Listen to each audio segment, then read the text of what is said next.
For this video, I am going to teach you how to integrate Gmail with Outlook.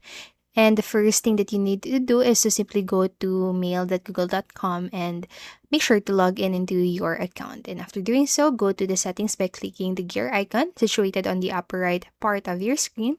Click see all settings, and then in here, go to forwarding and pop/IMAP.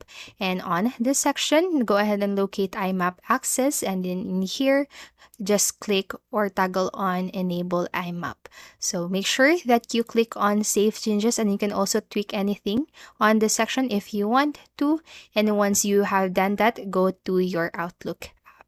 Now, once you are in your Outlook app, what you need to do is to go to the file section, and then in here, go to account settings.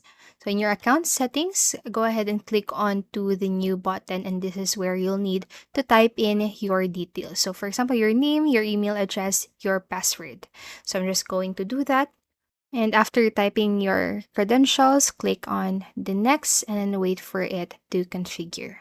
And after doing all of that, you have now successfully integrated your Gmail with your Outlook, as you can see on this section right here. Now, once we go to home, then you'll be able to see your Gmail address or your email address for your Gmail account on the left side bar of your screen. So that's it for this video, and I hope this video helped you. And if it did, please make sure to like, subscribe, and hit the notification bell button. Thank you so much for watching, and have a great day.